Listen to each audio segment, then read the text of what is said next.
On Christmas Eve, a 29-year-old billionaire caught a single mother maid with her 7-year-old twins digging through his trash. What he did next forever changed their lives in a way no one expected. Before we start, I'd like to know your opinion about this video when you finish watching. You can leave a simple comment below. Please like this video and follow our channel for more content. The bitter Chicago wind cut through Nathan Brooks's designer coat as he stood frozen on his penthouse balcony, watching the unthinkable unfold below. December 24th, 11:47 p.m. While the city slept, waiting for Christmas morning, a woman was digging through his building's dumpster with the desperation of someone who had nothing left to lose. The security lights illuminated her thin frame, her worn jacket doing little against the 17-degree cold. What made Nathan's chest tighten wasn't just the scene itself. It was the two small faces pressed against the frosted window of a beat-up Honda Civic parked nearby, watching their mother with eyes too knowing for their age. "Mummy's almost done," Sarah Mitchell whispered to herself, her frozen fingers sorting through bags of discarded food from the building's holiday party. The catering company had thrown away enough untouched prime rib and sides to feed a small army. She'd watched them dump it all just 2 hours earlier while finishing her shift cleaning the building's lobby. Her stomach cramped from hunger, but that didn't matter. Emma and Ethan hadn't eaten a real meal in 3 days, and tomorrow was Christmas. Other kids would wake to presents and feasts. Her babies would wake to empty stomachs unless she swallowed what remained of her pride. Nathan couldn't move. The woman below wasn't a stranger. He'd seen her every Tuesday and Thursday for the past year, quietly cleaning the building's common areas with the efficiency that made her almost invisible. Sarah, the nameplate on her uniform, read. He'd never really looked at her before. Never wondered about the exhaustion etched in her 32-year-old face that made her look 45. The realization hit him like ice water. While he complained about his family's suffocating expectations and the loneliness of inherited wealth, this woman was literally digging through garbage to feed her children on Christmas Eve. "Found it," Sarah breathed, pulling out a container of barely touched roast beef. Through her tears, she could see it was still good, still sealed. The party had ended just 3 hours ago. She carefully placed it in her bag alongside rolls, mashed potatoes, and green beans. It would be enough for tomorrow, maybe even the day after if she was careful with portions. She thought of Emma's face when she'd asked why Santa might not come this year, and Ethan's brave attempt to comfort his sister by saying maybe Santa was just really busy. 7 years old, and they were already learning that magic wasn't real, that sometimes love wasn't enough to keep the lights on or put food on the table. The sound of footsteps on frozen gravel made Sarah's blood freeze. Security. She'd lose her job. The only thing standing between her family and complete homelessness. Her hands shook as she tried to stand, to run, but her legs had gone numb from the cold. "Please," she started to say, then stopped. The figure approaching wasn't security. It was Nathan Brooks himself, the building's most famous resident, carrying what looked like shopping bags and wearing an expression she couldn't read. Their eyes met across the frigid distance, and in that moment, Sarah Mitchell's carefully constructed wall of dignity crumbled completely. She was exactly what she appeared to be, a desperate mother stealing garbage on Christmas Eve while her children waited in a car that might not start in the morning. "Your kids," Nathan said quietly, nodding toward the Honda. "How long have they been sitting in that car?" Sarah's answer would haunt him for months to come. 4 hours, Mr. Brooks. "It's warmer than our apartment. The heat got shut off yesterday." The shopping bags in Nathan's hands suddenly felt meaningless. Last-minute gifts for a family gathering he'd been dreading, expensive trinkets for people who needed nothing. He looked at the woman before him, really looked at her for the first time, and made a decision that would change both their lives forever. "Get your children," he said, his voice rough with an emotion he couldn't name. "You're all coming upstairs. Now." Sarah stood frozen in Nathan's penthouse kitchen, her twins clinging to her legs as they stared wide-eyed at surroundings that seemed lifted from a fairy tale. The marble countertops gleamed under warm lights. The refrigerator hummed with promise, and through the floor-to-ceiling windows, Chicago's skyline twinkled like a million fallen stars. It was 12:23 a.m., officially Christmas Day, and Sarah couldn't stop her hands from trembling as Nathan pulled container after container from his refrigerator.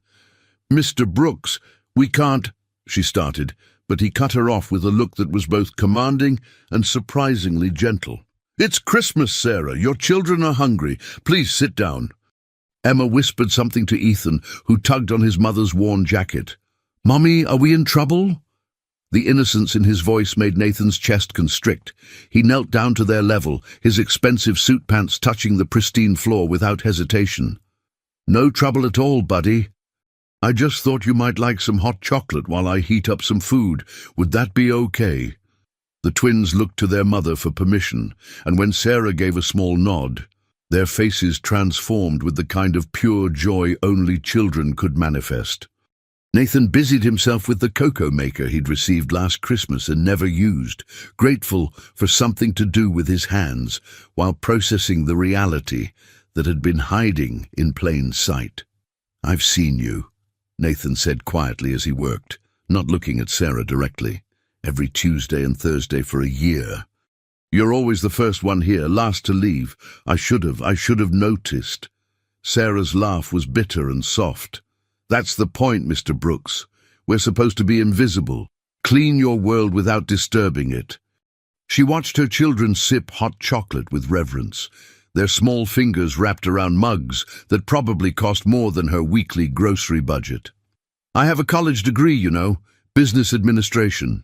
Graduated with honors 8 years ago, back when I thought the world was full of possibilities." "What happened?" Nathan asked, sliding a plate of reheated prime rib in front of each child, watching their eyes grow impossibly wide. Sarah's voice was steady, matter-of-fact, as if she'd told this story to herself so many times it had lost its sting. "Got pregnant right after graduation. Twins. Their father, Marcus, promised we'd make it work. We were young, in love, thought we were invincible. He left when they were 4. Couldn't handle the pressure, he said. Left us with nothing but debt from his failed business ventures and a broken lease." She paused, watching Emma carefully cut her meat into tiny pieces, savoring each bite. "I've been trying to climb out of that hole for 3 years, Mr. Brooks, but every time I get close, something happens. Car breaks down, kids get sick, hours get cut." Nathan found himself really listening, not with the polite detachment he'd perfected at charity galas, but with growing understanding. At 29, he'd inherited $40 million from his grandfather's technology empire. He'd never wondered where his next meal would come from, never calculated whether he could afford both electricity and groceries. "The heat in your apartment," he said suddenly. "How long has it been off?" Sarah's silence was answer enough.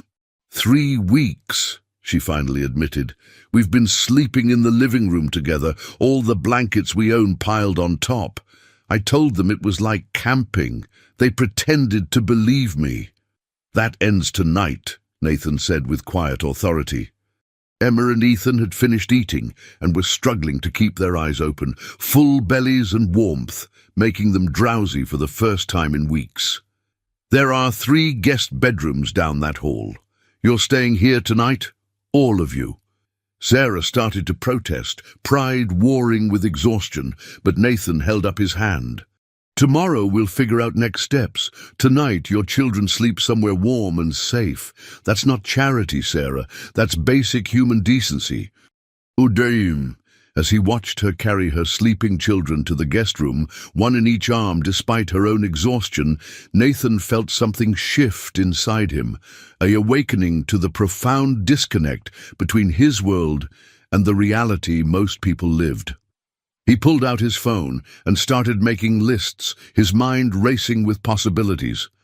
He had resources, connections, power he'd never truly utilized. Tomorrow everything would change. But tonight, for the first time in years, his penthouse felt like a home instead of a luxurious prison, filled with the quiet breathing of children who finally felt safe enough to dream. Christmas morning arrived with Emma's delighted shriek echoing through the penthouse. "Mommy, it snowed, and there's a tree, a real Christmas tree!" Nathan stood in his kitchen doorway, coffee in hand, watching Sarah emerge from the guest room with tears streaming down her face. Sometime during the night, he'd gone out and bought everything, a 7-foot Fraser fir, decorations, and enough presents to make up for the empty Christmas he knew these children were facing. It was 7:14 a.m., and the twins were circling the tree like they'd discovered buried treasure, afraid to touch anything, afraid it might disappear. "You didn't have to," Sarah began, but her voice broke. She hadn't seen her children this happy in 3 years, not since before their world fell apart. "Actually, I did," Nathan replied, his voice rough from lack of sleep. He'd been up all night, not shopping, but researching. Sarah Mitchell's story checked out entirely. Honor student, full scholarship to DePaul University, graduated summa cum laude. Then nothing but a string of minimum-wage jobs and eviction notices. The system had failed her spectacularly, and he'd been part of that system, blindly benefiting while people like Sarah Invisible cleaned up after his excess. "I made breakfast," he added, gesturing to a spread that looked like something from a hotel buffet. "And before you say anything, I need to tell you something. This isn't charity. This is an apology for every time I walked past you without seeing you. For every time I complained about problems that weren't really problems while you were struggling to survive." Ethan approached Nathan cautiously, holding something in his small hands. It was a drawing, clearly done sometime last night on paper Nathan had left in their room. It showed 5 stick figures around a Christmas tree. The twins, Sarah, Nathan, and interestingly, another figure labeled Grandpa in Heaven. "This is our best Christmas ever," Ethan said solemnly. "Even better than when Daddy was here, because you're nice, and Daddy used to yell a lot." Sarah quickly pulled her son back, embarrassed, but Nathan knelt down again, accepting the drawing like it was a priceless masterpiece. "Thank you, Ethan. This is the best present I've gotten in years." He meant it. His own family's Christmases were cold affairs, full of expensive gifts and subtle judgments, nothing like the pure gratitude radiating from these children. "Mr. Brooks," Sarah said, finding her voice as the twins attacked their breakfast with enthusiasm. "I need you to understand something. We're not a charity case. I work. I work harder than anyone I know. The system is just broken. One medical emergency, one car repair, 1 week of cut hours, and suddenly you're drowning. I've applied for hundreds of better jobs, but without reliable childcare, without a working car half the time, without a permanent address now that we're facing eviction." She trailed off, exhaustion evident in every line of her body. "I'm not looking for a handout. I just needed someone to see us, to understand that we exist, that we matter." Nathan set down his coffee and pulled out a folder he'd prepared during his sleepless night. "I own 14 companies, Sarah. Not run them. I inherited them and let other people manage everything while I played the isolated millionaire. But I'm done with that. Sterling Technologies needs an office manager. Full benefits, including health insurance that actually covers things. $48,000 to start. On-site childcare. The position's been open for 2 months because," he paused, meeting her eyes, "because I haven't been paying attention to what my own companies need. I've been too busy feeling sorry for myself." Sarah's hands shook as she looked at the job description. It was real, a real chance. "Why?" she whispered. "Why would you do this?" Nathan glanced at the twins, now playing with their new toys, with the kind of focus only children could achieve. Emma was reading instructions to Ethan, her 7-year-old voice serious and maternal. Because last night, I watched a woman risk everything to feed her children. Because those kids deserve better than a system that's failed their mother. Because I have the power to change things and I've wasted 29 years not using it." He paused, then added quietly, "And because for the first time since my grandfather died 2 years ago, I feel like I have a purpose. You woke something up in me, Sarah. The least I can do is return the favor." The morning sun streamed through the windows, painting everything golden, and for a moment the penthouse felt less like a tower and more like a bridge between two worlds that should never have been so far apart. 3 days after Christmas, reality crashed back with a vengeance. Sarah stood in Nathan's office at Sterling Technologies, her new employee badge still feeling foreign around her neck, when her phone exploded with messages. Marcus. Her ex-husband had seen a social media post about her new job, about Nathan Brooks helping their family, and suddenly the man who'd vanished 3 years ago was threatening legal action. "Joint custody," his lawyer's email read. "My client has been rebuilding his life and is now ready to resume his parental responsibilities." Sarah's legs gave out, and she sank into a chair, the paper crumpling in her shaking hands. Marcus didn't want the kids. He wanted the connection to Nathan Brooks, the smell of money, the opportunity he always chased but never caught. Nathan found her there 20 minutes later, hyperventilating into her hands. "He left us with nothing," she gasped between breaths. 30,000 in debt from his schemes, no child support, no contact for 3 years. The twins don't even remember him anymore. But now that we might finally be okay, now that someone's helping us, he wants to play father." Nathan's jaw clenched as he read the legal documents. He knew this game, had seen it played in his own family. Money brought out the worst in people who were already circling the darkness. "Sarah, look at me," he said firmly. "You're not alone in this anymore. I have the best lawyers in Chicago on speed dial. Marcus doesn't get to waltz back in and traumatize those children because he smells an opportunity." But the situation was more complicated than either realized. That evening, as Nathan was driving Sarah and the twins to their newly repaired apartment, a familiar figure stood waiting by the building entrance. Marcus Williams looked nothing like the charming college athlete Sarah had fallen for 9 years ago.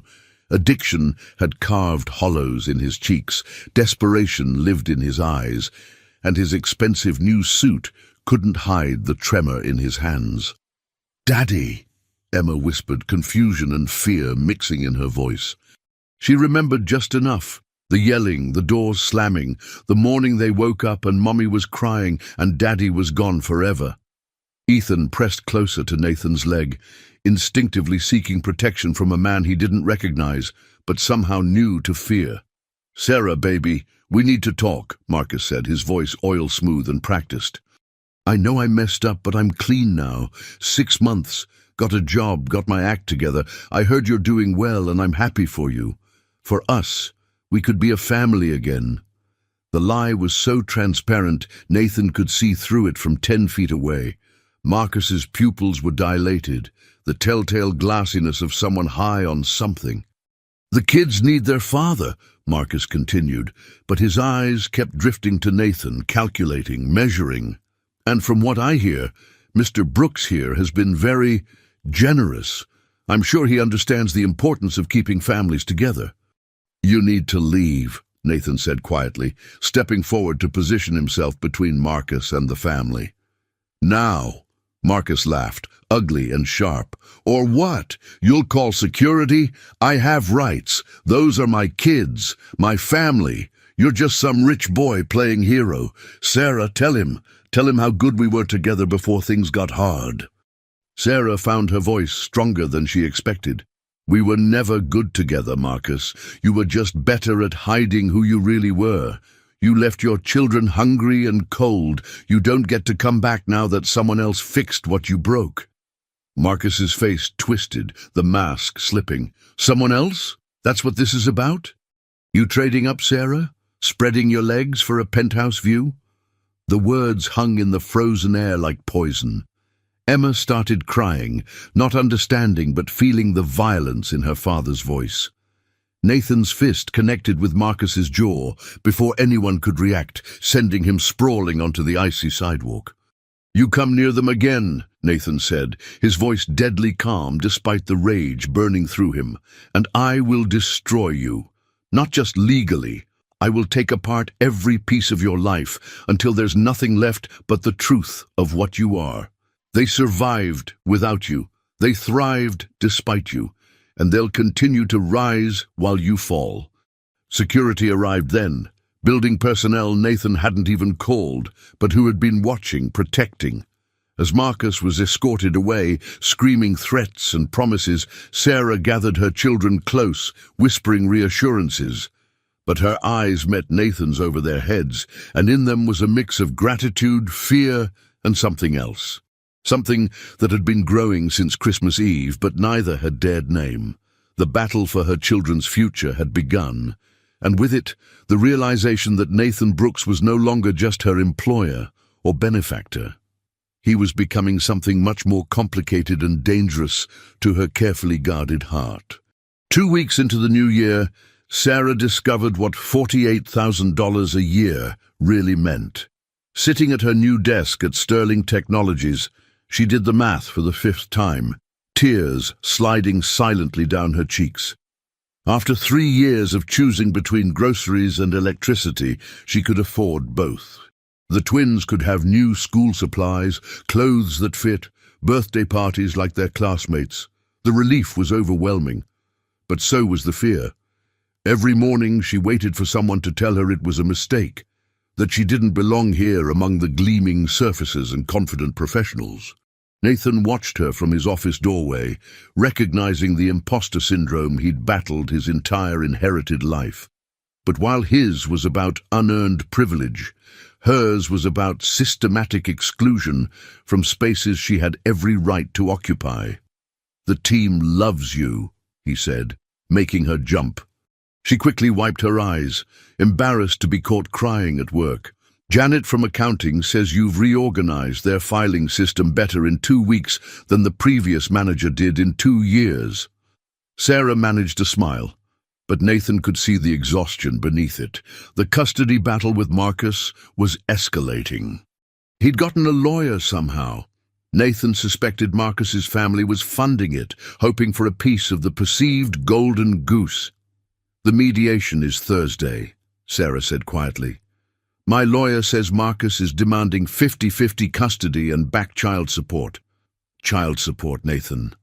From the woman who's been raising them alone while he was God knows where, doing God knows what. That evening, Nathan did something he hadn't done in years. He attended a family dinner at his mother's Gold Coast mansion. Not for the stilted conversation or the passive-aggressive commentary on his life choices, but for intelligence. His mother, Victoria Brooks, knew everyone who mattered in Chicago's legal system. "This Sarah woman," his mother said over her second martini, her tone dripping calculated interest. "The cleaning lady you've taken such an interest in. Is she pretty?" Nathan's jaw tightened. "She's a human being in need, Mother. Something you might not recognize anymore." Victoria laughed, cold and knowing. "Oh, darling, I recognize need perfectly. I also recognize when my son is falling in love with someone entirely inappropriate. But," she paused, studying her olive, "Marcus Williams is bad news. His family's been covering for him for years. Drugs, gambling, fraud. He's a walking liability. Judge Morrison owes me several favors. The children shouldn't be anywhere near that man." The revelation that his mother had been watching, investigating, shouldn't have surprised Nathan, but it did. "You'll help?" he asked, suspicious of her motives. Victoria's smile was sharp as crystal. "I'll help those children. They're innocent in all this. And despite what you think of me, Nathan, I remember being a young mother once. Before your father's money changed everything. Before I became this." She gestured to herself with bitter elegance. I was just a woman trying to protect her child. Sarah Mitchell reminds me of who I used to be. Besides, she added, her voice softening almost imperceptibly, you haven't looked this alive in years. Even if she is entirely wrong for you socially, at least she's making you feel something. Thursday's mediation was a massacre. Marcus arrived high, barely concealing it behind designer sunglasses and too much cologne. His lawyer tried to paint Sarah as an unfit mother who'd hidden the children from their loving father, but Sarah's attorney, one of the best Nathan could find, systematically destroyed every argument. Employment records showing Marcus had been fired from 6 jobs in 3 years. Police reports Sarah had never filed, but neighbors had. Emergency room visits for Emma's asthma that Marcus had never attended, never paid for, never asked about. The final blow came when 7-year-old Ethan, brave beyond his years, asked to speak to the judge privately. What he said in those 10 minutes remained confidential, but when they emerged, the judge's face was granite, and Marcus's fate was sealed. Supervised visitation only, Judge Morrison announced. 1 hour per month, pending successful completion of rehab and parenting classes. Full custody remains with Ms. Mitchell. Mr. Williams will pay back child support calculated from the date of abandonment. Marcus exploded, screaming about corruption, about Nathan buying the verdict, about Sarah being a gold-digging whore. Security removed him as the twins huddled against their mother, and Nathan felt something primal and protective rise in his chest. Later, in the parking garage, Sarah broke down completely.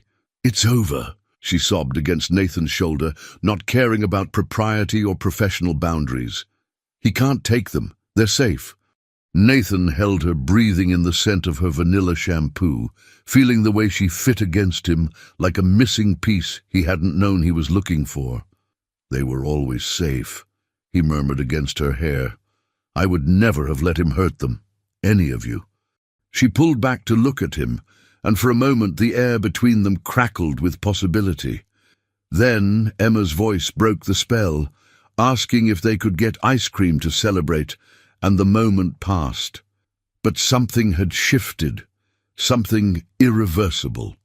They were no longer just employer and employee, benefactor and beneficiary.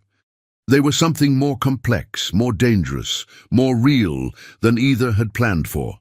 The battle was won, but the war for their hearts had just begun. January 28th marked exactly 1 month since Christmas Eve, and Nathan stood in his penthouse at 3 a.m., unable to sleep. The space felt wrong now.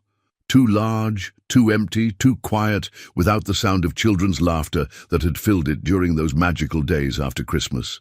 He found himself at Sterling Technologies earlier each day, staying later each night, just to be near Sarah's orbit. He told himself it was professional interest, ensuring she was settling in well, but the truth was more dangerous. He was falling for her, hard and fast and completely inappropriately. She was his employee, a woman he'd pulled from poverty just weeks ago. The power imbalance was undeniable, the ethical implications clear. But every time she smiled, really smiled, not the polite professional one, but the genuine joy that transformed her entire face, his carefully constructed walls crumbled a little more. Sarah, meanwhile, was fighting her own battle. Sitting at her kitchen table after putting the twins to bed, she stared at her laptop screen. She'd been researching Nathan Brooks, trying to understand the man who'd changed their lives so drastically. 29 years old, inherited 40 million at 27, parents divorced when he was 12. His social media was sparse, but revealing. Charity galas he attended but looked miserable at. Family photos where he stood apart, isolated even in crowds. The gossip sites paired him with various socialites, but never for long, never seriously.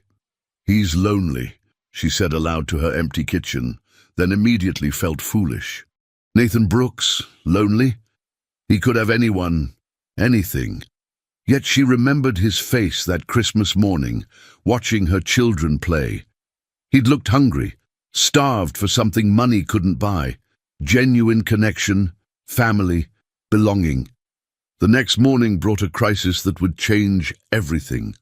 Sarah arrived at work to find Nathan's office in chaos, his mother Victoria standing in the center like an ice sculpture come to life. "There you are," Victoria said, her gaze dissecting Sarah layer by layer. "We have a problem. Marcus Williams is dead." The words didn't compute at first. Sarah felt her knees buckle, but Nathan was there, his hand steady on her elbow. "Overdose," Victoria continued clinically. "Last night. But here's the interesting part. He left a note. Suicide, apparently, though the drugs in his system suggest otherwise. The note names you, Sarah. Says you drove him to it by taking his children, turning his family against him. The media will have a field day." "My babies," Sarah whispered, her mind racing. "How do I tell them? They just started sleeping through the night again, just started to feel safe." Nathan's arm came around her shoulders. "Propriety be damned. We'll tell them together," he said firmly, "and we'll handle the media. They don't get to turn this into something it's not." Victoria watched the interaction with sharp interest. "Together?" she repeated, one perfectly sculpted eyebrow rising. "How very interesting. Well, if you're going to weather this storm as a united front, you'd better be prepared for what's coming. Marcus's family is already talking to reporters, painting Sarah as the villain who seduced a rich man and drove their son to despair. Nathan, your involvement will be scrutinized, twisted. They'll say you bought the custody verdict, that you two conspired to push Marcus out." The next 72 hours were hell. Photographers camped outside Sarah's apartment building. The twins couldn't go to school without being harassed. Someone leaked Sarah's work email, flooding it with hate messages calling her a gold digger, a murderer, a whore who destroyed a father trying to reconnect with his children. Nathan moved them into his penthouse temporarily, but they all knew it was more than that. It was a declaration, a choosing of sides. His publicist quit. 3 board members from his companies expressed concern. His mother called hourly with updates on the social fallout. But Nathan didn't waver, not once. The breaking point came when someone spray-painted "killer" on Sarah's apartment door. The twins saw it before she could shield them, and Ethan's small voice asking, "Did we make Daddy die?" shattered something inside Nathan. That night, after Sarah had cried herself to exhaustion and the twins were finally asleep, he made a decision. At 11:47 p.m., exactly 1 month after he'd first seen Sarah in that dumpster, he sat beside her on his couch and took her hand. "I need to tell you something," he began, his voice rough with emotion. "This isn't just about helping anymore. It hasn't been for weeks. I'm falling in love with you, Sarah. I know it's wrong. The timing is terrible. You're vulnerable. I'm your boss. There are 1,000 reasons why I shouldn't say this. But if we're going to face this storm, you need to know where I stand. I'm not protecting you because I pity you. I'm protecting you because I can't imagine my life without you in it anymore." Sarah looked at him for a long moment, tears streaming down her face. Then she spoke the words that would crack his world wide open. "Nathan, there's something I need to tell you about that night. I wasn't randomly going through your building's trash. I knew exactly whose building it was. I'd been watching you for months, hoping, praying for a chance, because 20 years ago, when I was 12 and you were 9, your grandfather's foundation paid for my mother's cancer treatment. You don't remember? Why would you? But I was there at the hospital when your family visited for the publicity photos. You gave me your Game Boy because I looked sad. You probably forgot the next day, but I never did.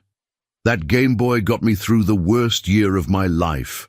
I've been trying to find a way to thank you ever since. So you see, Nathan Brooks, you're not the only one with complicated feelings. And maybe that makes us both fools, or maybe it makes this exactly what it was always supposed to be, two broken people finding each other in the most unlikely way. The revelation hung between them like a living thing. 20 years of invisible thread connecting them, and neither had known.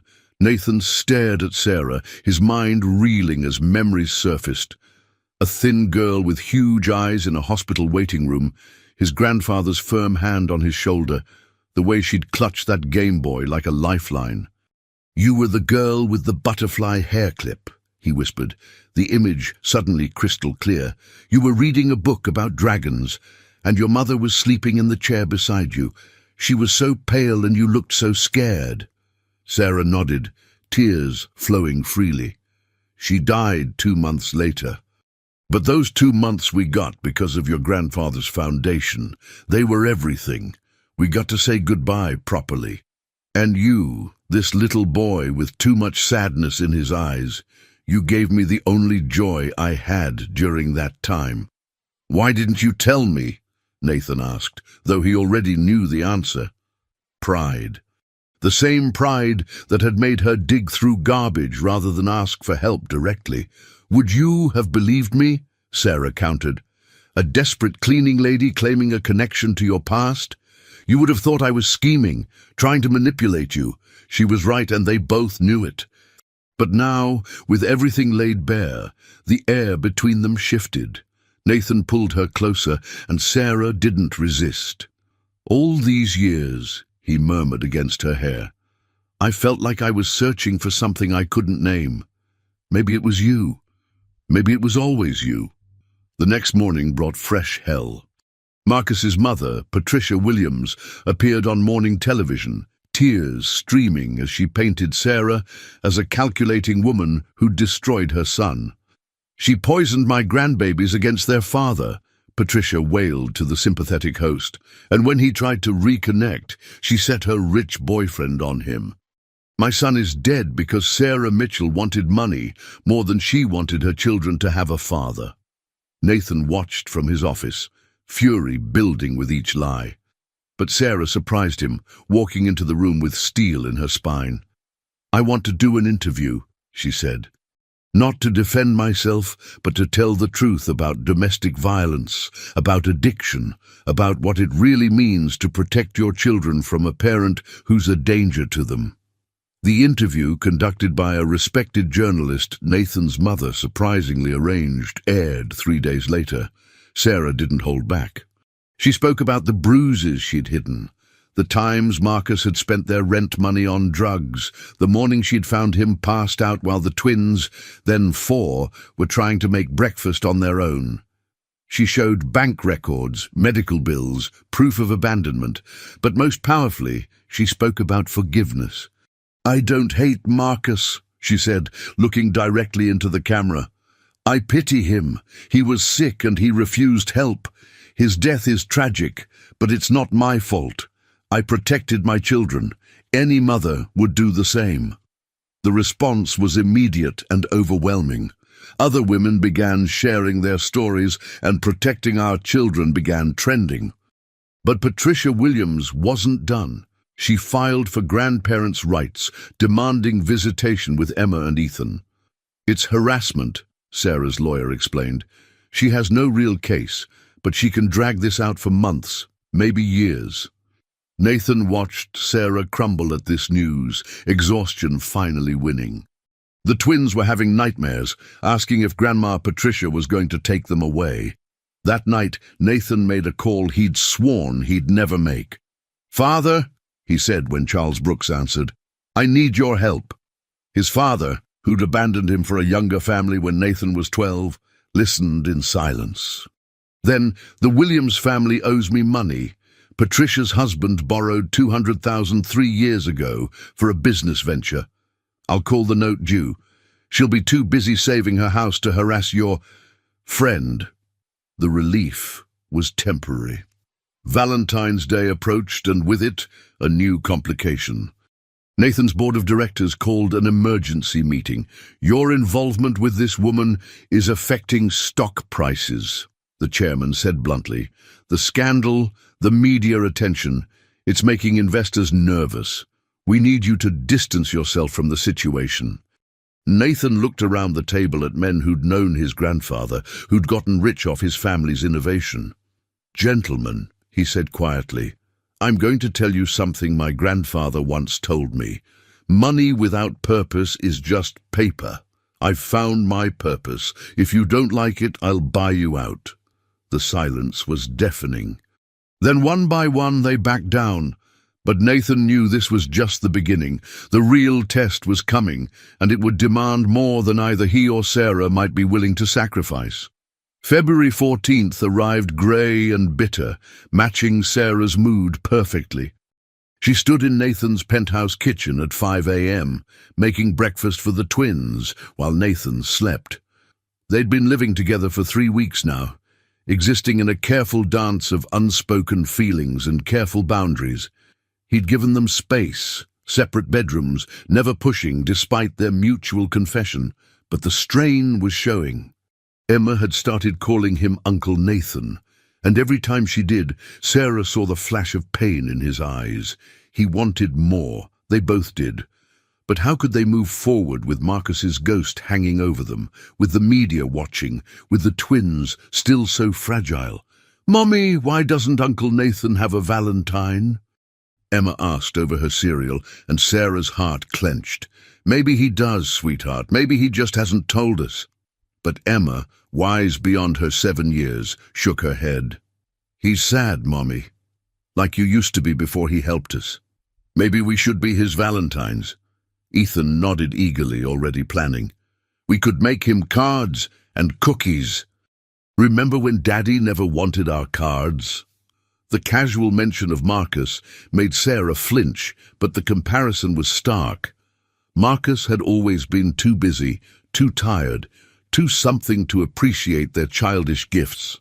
Nathan treasured every drawing, every crafted project, like it was precious art. By noon, the penthouse smelled like chocolate chip cookies and construction paper covered the dining table. The twins were deep in artistic creation when Nathan came home early, stopping dead at the scene before him. "Surprise!" the twins shouted, running to hug his legs. "Happy Valentine's Day, Uncle Nathan." They thrust their handmade cards at him, glitter falling like snow. Sarah watched from the doorway as Nathan knelt, reading each card with the focus of someone studying sacred texts. Ethan said, "You make Mommy smile again." Emma's was more direct. "Will you be our daddy?" The question hung in the air like a held breath. Nathan looked up at Sarah, his eyes suspiciously bright. "That depends," he said carefully, "on what your mommy thinks." Sarah felt her carefully constructed walls finally crumble completely. 3 weeks of pretending she wasn't in love with him, 3 weeks of maintaining appropriate distance, 3 weeks of denying what everyone could see. "I think," she said softly, moving toward them, "that the twins are pretty smart kids." Nathan stood slowly, hope and disbelief warring on his face. "Sarah," but she silenced him with a finger to his lips. "I'm scared," she admitted. "Terrified, actually. You could destroy us, Nathan. One day you could wake up and realize we're not worth the scandal, the judgment, the complications. Look at me," Nathan said firmly, cupping her face in his hands while the twins watched with wide eyes. "I'm not Marcus. I'm not your father who left. I'm not anyone who's ever hurt you. I'm just a lonely man who found his family in the most unexpected way. You're not a complication, Sarah. You're my salvation. All of you." He paused, then added with a small smile, "Besides, my grandfather would have loved you. He always said the best things in life come from unexpected places." Sarah laughed through her tears. "You're really going to do this? Take on a ready-made family, deal with my baggage, the custody drama, everything?" Nathan's answer was to kiss her, right there in front of the twins, who erupted in delighted squeals. But the universe wasn't done testing them. That evening, as they celebrated their first official night as a couple, Nathan's phone rang. Victoria Brooks's voice was ice. "There's something you need to know about Sarah's past, something that's about to come out." The Williams family hired investigators. They found out about the Game Boy, about the connection to our family. They're going to say she targeted you, that this whole thing was a long con. Nathan, they have photos from charity events over the years where Sarah appeared in the background. It looks damning. Sarah went white. Those events, she'd worked them, cleaning, catering, always hoping for a glimpse of the boy who'd shown her kindness. Now it would look like stalking, like calculated planning. Let them come, Nathan said, his voice deadly calm. We'll tell the truth, all of it. The story broke on February 20th with devastating precision. Gold Digger's 20-year con screamed the headlines. The photos were damning. Sarah in the background of a dozen charity events over the years, always watching Nathan. They'd found her college essays about gratitude and second chances, twisting her words to paint a picture of obsession. The twins came home from school crying, kids repeating cruel things they'd heard from parents. They said Mommy tricked Uncle Nathan, Emma sobbed. They said we're just pretending to be a family for money. Nathan held them while Sarah stood frozen, watching their newfound happiness crumble. Victoria Brooks arrived unannounced that evening, sweeping into the penthouse like an avenging angel in Chanel. Enough, she declared. This ends now. She pulled out her phone and made 3 calls in rapid succession. Within an hour, Chicago's most powerful media mogul, the city's mayor, and surprisingly, Charles Brooks, were sitting in Nathan's living room. The Williams family, Victoria announced, is finished in this city. Charles, tell them about Marcus's debts. Nathan's father, looking uncomfortable but determined, laid out years of financial records. Marcus had been stealing from his own family, bleeding them dry to fund his habits. The grieving mother on TV was facing bankruptcy, desperate for any connection to money. But that's not the best part, Victoria continued, a shark smile playing at her lips. I've been doing my own investigating. Patricia Williams? She's not Marcus's biological mother. She's his stepmother. Been in his life for maybe 5 years. She has no legal standing for grandparents' rights. She's been lying to everyone, including her lawyers. The room went silent. Sarah sank into a chair, overwhelmed. Why? She asked Victoria. Why are you helping us? The older woman's expression softened almost imperceptibly. Because 40 years ago, I was you, a nobody who fell in love with a Brooks man. The only difference is I let them change me, mold me into something cold and calculating. You've stayed yourself despite everything. My son loves you, and more importantly, you make him human again. The counterattack was swift and brutal. By morning, every major outlet had the real story.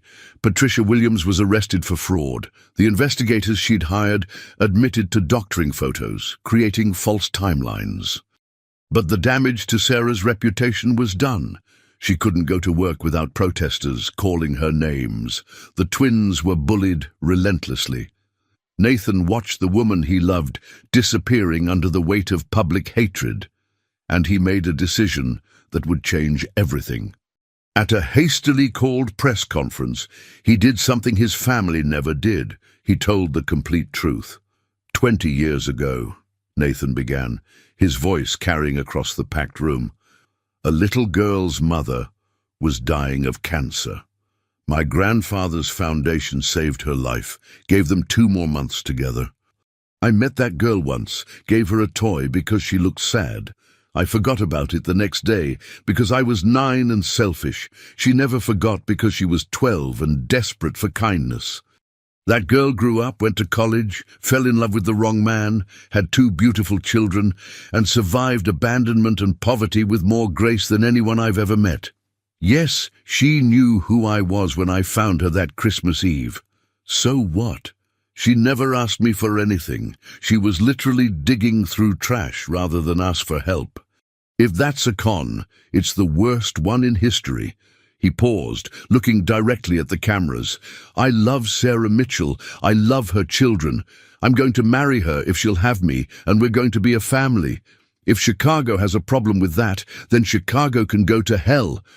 The room erupted, but Nathan was already walking away, pulling out his phone. "Sarah," he said when she answered, "pack the kids' things. We're leaving. Tonight." She didn't hesitate. "Where are we going?" Nathan smiled for the first time in days. "Somewhere we can be ourselves, somewhere the past can't follow.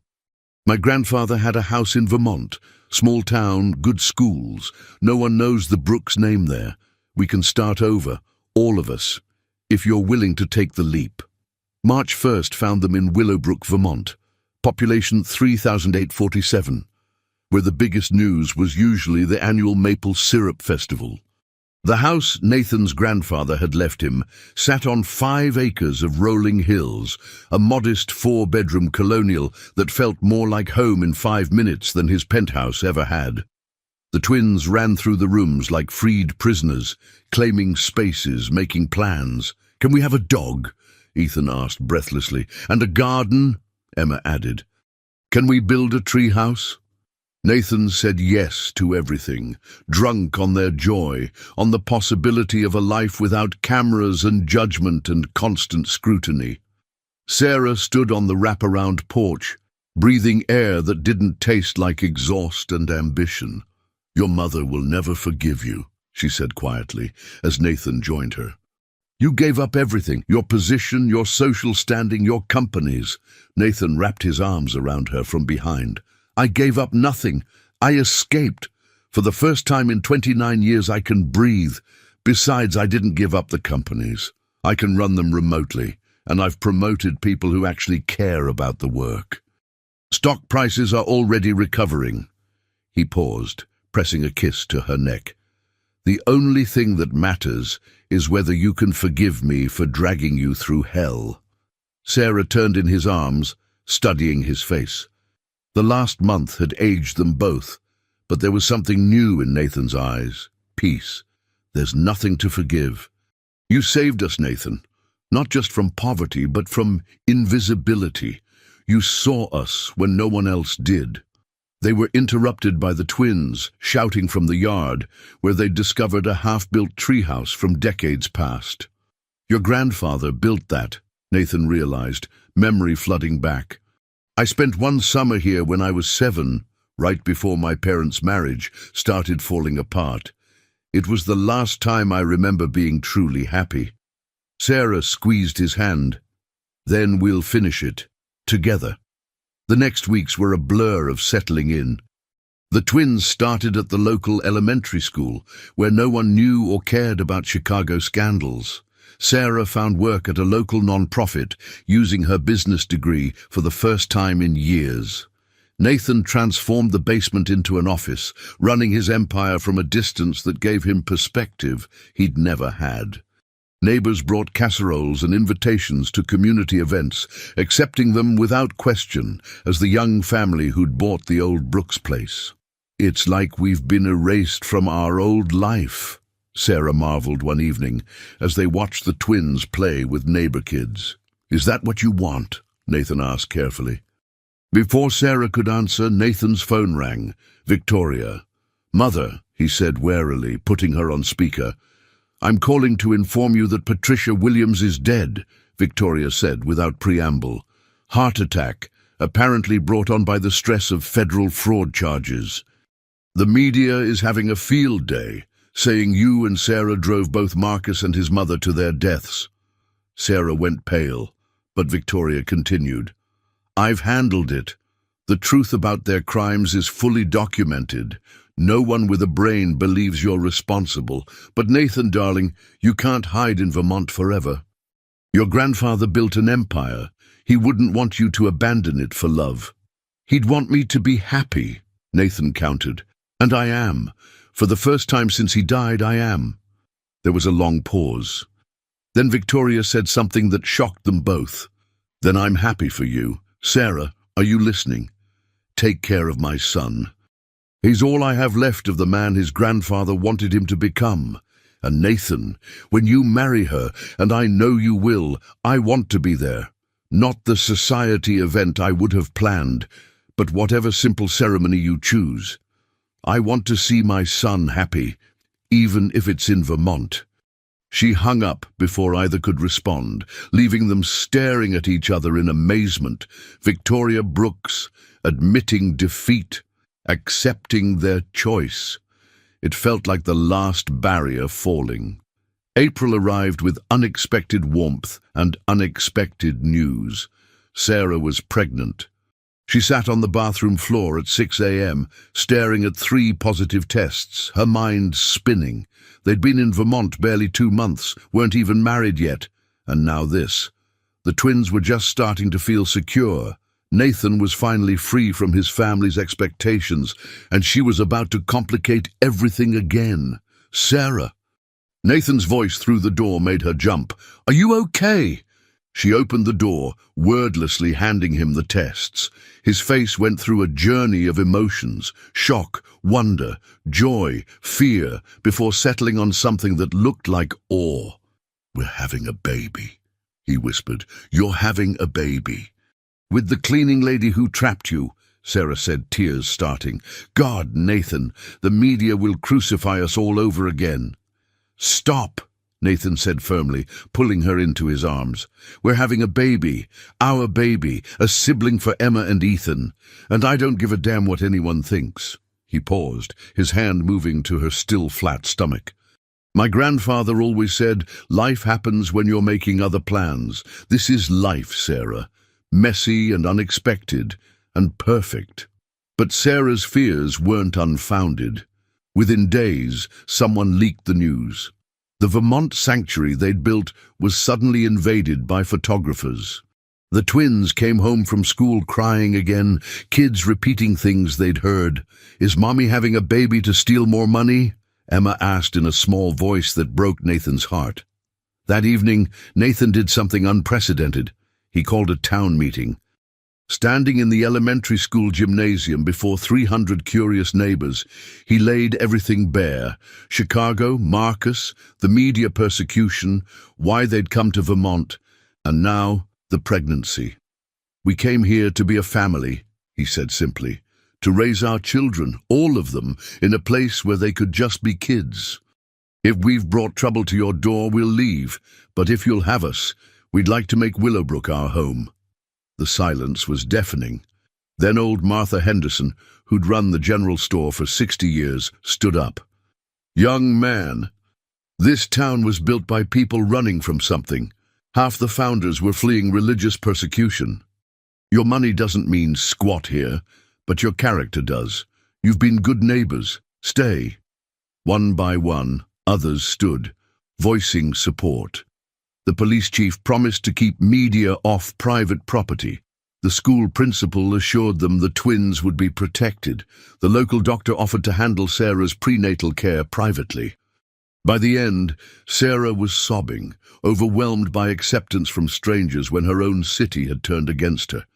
"Thank you," she whispered to the crowd. "Thank you for seeing us as people, not headlines." The meeting ended with Martha announcing that anyone who harassed the Brooks family would be banned from her store, which in a small town was essentially a death sentence. But the universe had one more test. 2 weeks later, Charles Brooks appeared at their door. Nathan's father, who'd abandoned him 17 years ago, stood there looking older, smaller, humbled. "I'm dying," he said without preamble. "Pancreatic cancer. 3 months, maybe 4. I've spent 17 years regretting leaving you, Nathan. I chose my new family over you, and it was the worst mistake of my life. I'm not asking for forgiveness. I'm asking for the chance to know you, to meet your family, to maybe be a grandfather to all your children before it's too late." Nathan stood frozen, Sarah's hand in his, feeling 7 years old again, watching his father pack. But then Ethan pushed past them, looking up at Charles with curious eyes. "Are you Uncle Nathan's daddy? He said his daddy went away like ours did, but Uncle Nathan came to be our new daddy. Maybe you can come back too." The child's simple wisdom broke something in all of them. 3 months, Nathan said finally. "You can visit, you can know them, but if you hurt them, any of them, you're gone." Charles nodded, tears streaming down his weathered face. As he knelt to shake Ethan's small hand, Sarah saw the cycle breaking. Abandonment and pain giving way to forgiveness and second chances. Later, as Charles taught the twins card tricks he'd once taught Nathan, Sarah felt the baby move for the first time. "Nathan," she gasped, grabbing his hand, pressing it to her stomach. "Feel that. That's our future. All of it. The pain, the struggle, the judgment. It was all leading here." June 21st, the summer solstice, the longest day of the year, and Nathan Brooks was getting married in his backyard. No media, no society photographers, just family and the town that had adopted them. Sarah stood in the bedroom, her simple white sundress stretched over her 5-month bump, Emma and Ethan beside her in their wedding clothes. "You look beautiful, Mommy," Emma breathed. "Like a princess." Sarah laughed, feeling nothing like a princess, but everything like the luckiest woman alive. 6 months ago, she'd been digging through trash. Now she was marrying the man who'd saved not just her life, but her soul. Victoria Brooks, stunning in understated elegance, helped Sarah with her flowers. The relationship between them remained complex, but respect had grown. "You've done something I never could," Victoria said quietly. "You've made him choose love over legacy. His grandfather would be proud." She paused, then added, "I'm proud too, and slightly jealous. You get the version of the Brooks family I always wanted, one built on love, not money." Sarah hugged her impulsively, feeling the older woman stiffen, then slowly relax. "You're welcome here any time, Victoria. The children need their grandmother." Victoria's eyes misted. "Grandmother, I never thought. Thank you, Sarah." Charles Brooks, thin but determined, walked Sarah down the aisle. He'd lasted longer than predicted, fighting to see this day. "Take care of my son," he whispered. "You've given him what I never could, the courage to be himself." The ceremony was simple, overlooking the mountains. The treehouse Nathan and the twins had finished visible in the background. Nathan's vows made everyone cry. "Sarah, you say I saved you, but the truth is you saved me. From isolation, from bitterness, from a life without meaning. You and Emma and Ethan and this little one," he touched her belly gently, "you're my reason for everything. I promise to love you through garbage and gold, through media storms and quiet mornings, through everything life throws at us." Sarah's vows were equally moving. "Nathan, 20 years ago, you gave a scared little girl a Game Boy. You probably don't remember what you said, but I do. You said, 'This helped me when I was sad. Maybe it'll help you too.' You were 9 years old, and you already understood that the best cure for pain is kindness. You've been curing my pain ever since, even when you didn't know it. I promise to love you, to stand by you, to build this family with you, and to never let you forget that you're worthy of love, not for your money or your name, but for your heart." As they kissed, Emma and Ethan rushed forward, wrapping their arms around both of them. "Are we officially a family now?" Ethan asked. "We were always a family," Nathan said, lifting him up. "This just makes it official for everyone else." The reception was in the barn, decorated with wildflowers and lights, the whole town celebrating. Charles, despite his weakness, danced with Emma. Victoria taught Ethan to waltz. Sarah and Nathan swayed together, her head on his shoulder, finally at peace. As the sun set on the longest day, Nathan stood to speak. 6 months ago, on Christmas Eve, I found my family in the most unlikely place. Sarah was brave enough to survive. The twins were brave enough to hope, and somehow I was brave enough to let them in.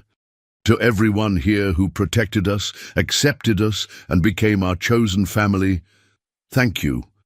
Willowbrook gave us what Chicago never could, the freedom to be ourselves." He raised his glass.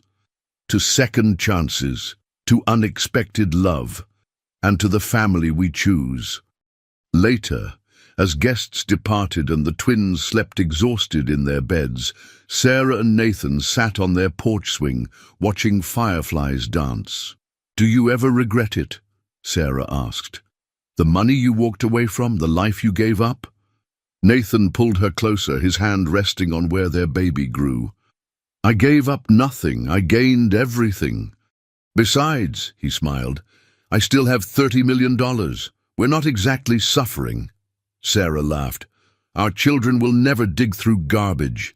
"No," Nathan agreed, "but we'll teach them about kindness, about seeing invisible people, about the power of a single gesture to change a life." Charles Brooks died 2 weeks later, peaceful, surrounded by the family he'd almost lost forever. Victoria moved to a house in the nearby town, becoming a surprisingly devoted grandmother.